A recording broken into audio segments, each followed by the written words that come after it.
ಸಖತ್ ಖಾರ ಬಣ್ಣ ಮತ್ತು ರುಚಿ ಆಚಿ ಚಿಲ್ಲಿ ಪೌಡರ್. ಬಸ್ನ ಡೀಸೆಲ್ ಟ್ಯಾಂಕ್ಗೆ ಲಾರಿ ಡಿಕ್ಕಿಯಾಗಿ ಇಷ್ಟರ ಮಟ್ಟಿಗೆ ಅಲ್ಲಿ ಬೆಂಕಿ ಆವರಿಸಿಕೊಳ್ತು ಅಂತ ಮಾಹಿತಿ ಲಭ್ಯವಾಗ್ತಾ ಇದೆ. ಡಿವೈಡರ್ ಹಾರಿ ಬಂದು ಡಿಕ್ಕಿ ಹೊಡೆದಂತ ಲಾರಿ ಡೀಸೆಲ್ ಟ್ಯಾಂಕ್ಗೆ ಹೊಡೆದಂತಹ ಸಂದರ್ಭದಲ್ಲಿ ಎದುರು ಬದಿಯಿಂದ ಈ ಖಾಸಗಿ ಬಸ್ಗೆ ಡಿಕ್ಕಿ ಹೊಡೆಯುತ್ತೆ.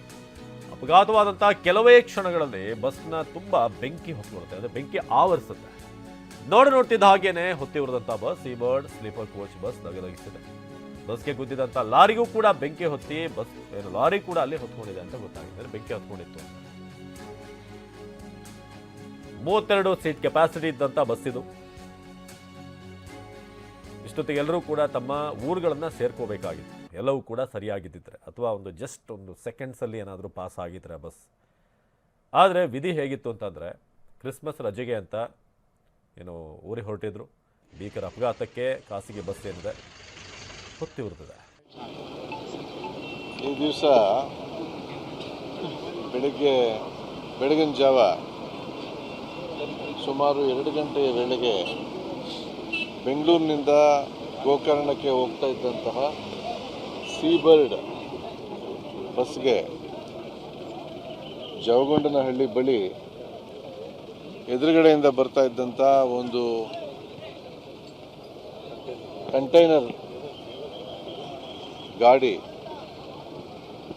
ಅದು ಡಿವೈಡರ್ನ ಹತ್ತಿ ನೇರವಾಗಿ ಡಿಕ್ಕಿಯನ್ನು ಹೊಡೆದಿದೆ ರಭಸದಲ್ಲಿ.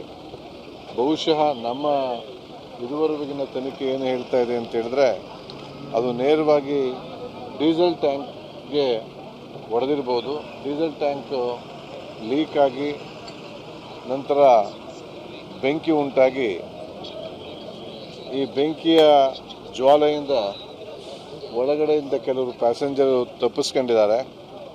ಆದರೆ ಗಾಢ ನಿದ್ದೆಯಲ್ಲಿದ್ದವರು ಈಗಿನ ಪ್ರಕಾರ ಸುಮಾರು 8 ಜನ ಒಳಗಡೆ ಸಿಕ್ಕಿ ಹಾಕ್ಕೊಂಡು ದುರಾದೃಷ್ಟವಶಾತ್ ತೀರು ಹೋಗಿದ್ದಾರೆ. ಅದರ ಜೊತೆಗೆ ಕಂಟೈನರಲ್ಲಿ ಇದ್ದಂತಹ ಕಂಟೈನರ್ ಲಾರಿಯ ಡ್ರೈವರ್ ಕೂಡ ಒಳಗಡೆ ಆ ಇಂಪ್ಯಾಕ್ಟ್ಗೆ ತೀರು ಹೋಗಿ ಮತ್ತು ಬೆಂಕಿಯಲ್ಲೂ ಕೂಡ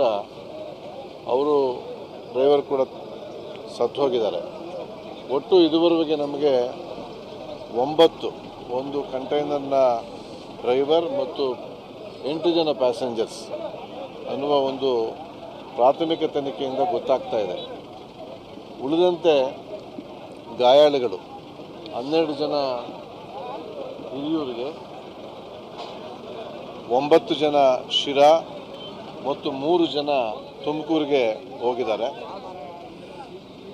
ತುಮಕೂರಿಗೆ ಶಿರಾದಲ್ಲಿ ಇದ್ದಂಥ ಒಬ್ಬರಿಗೆ 15ರಿಂದ 20% ಬರ್ನ್ಸ್ ಆಗಿದೆ ಅಂತ ಅವರನ್ನು ಬೆಂಗಳೂರಿನ ವಿಕ್ಟೋರಿಯಾಗೆ ರೆಫರ್ ಮಾಡಿದ್ದಾರೆ. ಈಗಿನ ಮಾಹಿತಿ ಪ್ರಕಾರ ಗಾಯಾಳುಗಳಲ್ಲಿ ವಿಕ್ಟೋರಿಯಾ ಆಸ್ಪತ್ರೆಗೆ ಹೋಗಿದ್ದವರನ್ನು ಬಿಟ್ಟು ಉಳಿದವರೆಲ್ಲ ಅಪಾಯದಿಂದ ಪಾರಾಗಿದ್ದಾರೆ. ಈಗ ಒಟ್ಟು ನಮಗೆ ಬಂದಿರತಕ್ಕಂಥ ಮಾಹಿತಿ ಪ್ರಕಾರ 32 ಜನ ಒಟ್ಟು ಬಸ್ನಲ್ಲಿದ್ದವರು, ಇನ್ಕ್ಲೂಡಿಂಗ್ ಡ್ರೈವರ್ ಆ್ಯಂಡ್ ಕಂಡಕ್ಟರ್. ಅದರಲ್ಲಿ ಸಿಕ್ಕಿರುವ ಲೆಕ್ಕ ಪ್ರಕಾರ 8 ಜನ ಒಳಗಡೆ ಇದ್ದಿರಬಹುದು ಅಂತೇಳಿ. ಒಂದು ಮಗುವನ್ನು ಹೋಲ್ತಕ್ಕಂಥ ಶವ ಇದೆ ಅಂತ ಹೇಳ್ತಾ ಇದ್ದಾರೆ, ಸುಟ್ಟೋದಂತಹ ಶವ. ಅದು ನಮಗೆ ಅದರ